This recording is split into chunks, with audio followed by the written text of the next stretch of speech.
So let's shift focus on to this. There are increasing calls for the legal drinking age to be raised. The calls echo President Cyril Ramaphosa's suggestion at the eulogy at last week's funeral of 21 teenagers who died at an East London tavern. Among the critics of the status quo is the South African Alcohol Policy Alliance, who want this and other alcohol laws in South Africa to be revamped. We're joined by the Alcohol Policy Alliance's Executive Director, Maurice Smithers. Maurice, always a pleasure, and thank you very much for your patience with us. Let's start with the Liquor Amendment Bill.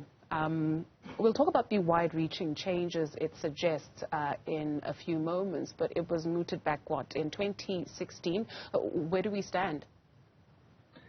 Yes, that's correct. What actually happened slightly before that was that the Department of Trade and Industry at the time realized that the 2003 Liquor Act was not actually achieving the required goals, and therefore they decided to do a policy revamp, and that resulted in a new national liquor policy which was approved by Cabinet in 2016. At the same Cabinet meeting, the Liquor Amendment Bill was also tabled, and that Liquor Amendment Bill will give effect to some of the policy recommendations in the new national policy. Unfortunately, and Cabinet approved that bill too for public consultation. It went through a public consultation process run by the department. What should have followed after that was a revised draft should then have been sent to Parliament for Parliament to consider and to also conduct a public consultation process, upon which a final version will be drafted, sent to the NCOP, and from there to the President. That hasn't happened. The bill has been on hold since around the middle of 2017, and we have absolutely no indication from the Department of Trade, Industry and Competition as to what is happening with it, whether they're processing it, whether they actually are considering still passing it or not. So it's at a standstill. That is rather very curious. No news as to why also? Well, you know, there are lots of interests involved in these processes, some of which are the liquor industry, obviously, and we are pretty certain that the reason why the Control of Marketing and Alcohol Beverages Bill of 2013 that was put forward by the Minister of Health at the time, Aaron Motsoaledi, that one wasn't even released for public comment. And we're pretty clear that that was because of pressure from the liquor industry, but also from pressure within government. Minister Fikile Mbalula admitted last year or the year before that when he was Minister of Sport, he opposed the banning of alcohol advertising, although now as Minister of Transport, he thinks it should be banned. And I suppose probably much the same has happened around the Liquor Amendment Bill, is the liquor industry and other interests outside of government have been pushing for it not to be passed. And there are people inside government who would like it, who also would like it not to be passed. So, you know, we have a bit of a state of paralysis, because the liquor industry wants to self-regulate, which we don't believe is possible, because it's against their interest to regulate alcohol, otherwise it affects their profits. But government itself needs to have a single strategy, a single approach, a whole of government approach to dealing with this issue. They have to have the political will to deal with it. And the recent tragedy in Nyobeni, and now the shootings in Soweto and the shootings in KwaZulu-Natal just show that the country's in crisis and something must be done. You speak of a country in crisis. And when we take a look at the Liquor Amendment Bill, right, it has wide-reaching changes, including increasing the drinking age to 21 years, the introduction of a 100-meter radius limitation of trade around educational and religious institutions, banning of any alcohol sales and advertising on social and small media, the introduction of a new liability clause for alcohol sellers. I'd like for us to concentrate on the introduction of a 100-meter radius limitation of trade around educational and religious institutions. You speak of a crisis, but some could very well argue that, especially in traditional South African townships, there's always been a crisis where you find that there's a drinking hole for every third house, if you will. It is an exaggeration, right? The police do have the statistics. I remember at one point the police minister raising this issue that there's so many drinking holes in South African townships, traditional South African townships. You also see advertising of alcohol, which is something that you don't see sometimes in the northern suburbs. So when you speak of a political will, does it appear to you that, you know, there will be a turning of the tide when we want to speak of changing people's conditions, especially in traditional South African townships? Absolutely. Look, I mean, let's be clear. The problems exist in the white areas too. You'll remember, I think it was late last year, or perhaps it was earlier this year, a young 17-year-old learner was stabbed to death outside a nightclub in Sandton.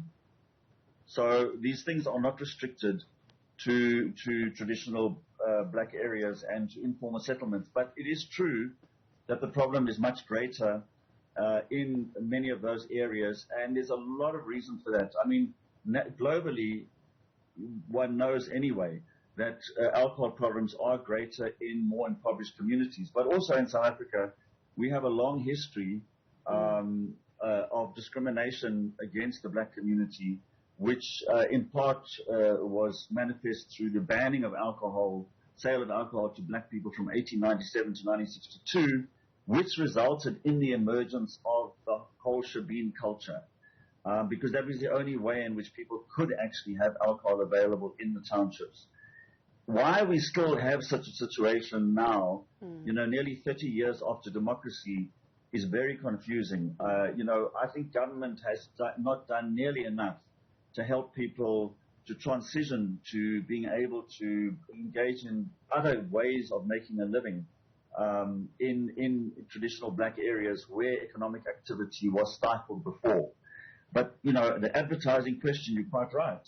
There are billboards in the townships which are, all over the place, which you won't see in the northern suburbs.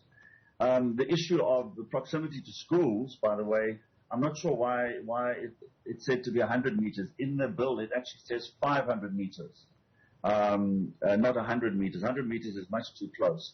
But the problem, again, you know, is that on the one hand, we have the bill saying you shouldn't have alcohol within 500 meters of schools, but now we have another bill coming from the Department of Basic Education, which is actually proposing that schools be able to themselves serve and sell alcohol on school premises and at school functions off school premises in order to raise funds for the schools.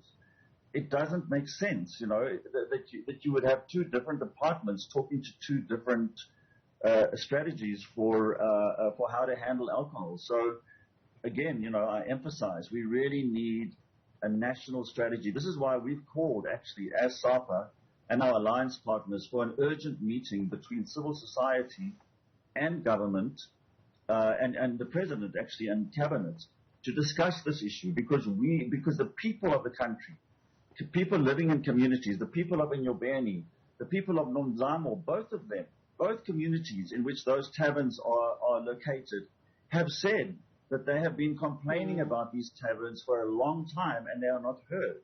So we have to find a way that government carries out its responsibility to legislate, but also that systems are put in place to allow people to speak up about problems in their communities and to be heard, because that isn't happening at the moment.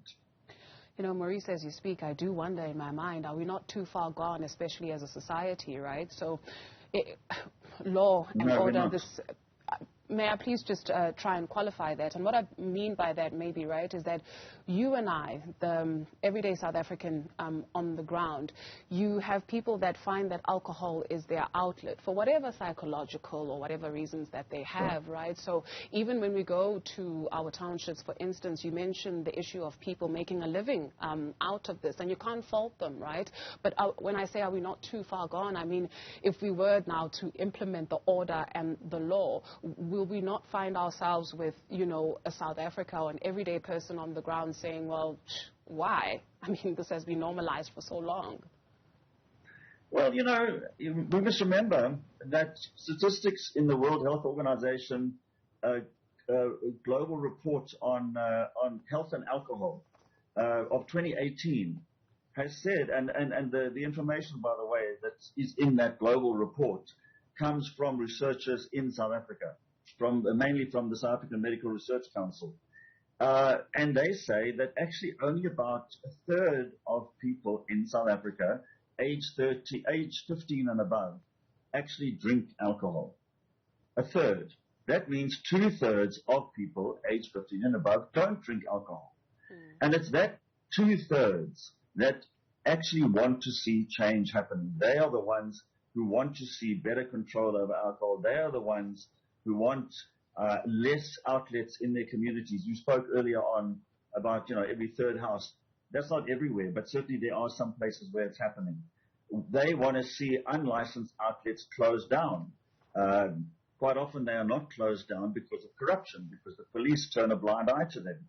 They want to see outlets close earlier. I mean, some of these places stay open till 3 or 4 o'clock in the morning, pumping out loud music, which is stopping people from sleeping, stopping kids from sleeping. I think that the country at large is wanting something to be done. But the problem is that up until now, the loudest voices are those who have an interest in seeing alcohol continue to be sold. They are the ones who also don't want regulation. The liquor industry itself doesn't want regulation. They claim they can regulate themselves. It's impossible. It's not in their interest to regulate alcohol because they will lose profits. Government has to step up. They have to pass proper legislation, and they have to put systems in place to empower people. The bulk of people, I don't know about you, Dudu, are you aware that you as a citizen can object if somebody applies for a liquor license? No. No. Well, there you go. It's written into the law. It's written into the law that if somebody applies for a liquor license, anyone can object to that application, and then once those objections have been received, a hearing is held by the liquor board, at which the applicant is able to put their case and the objectors are able to put their case, and then the liquor board makes a decision. But the reality is the bulk of people in the country have no clue that they have that right to do that. Fair enough, fair enough. I'm so sorry, Maurice. We could go on about this matter, but unfortunately that's all we can afford in terms of time. But very informative. Thank you very much, Maurice. Smithers is the Executive Director of the Southern African Alcohol Policy Alliance.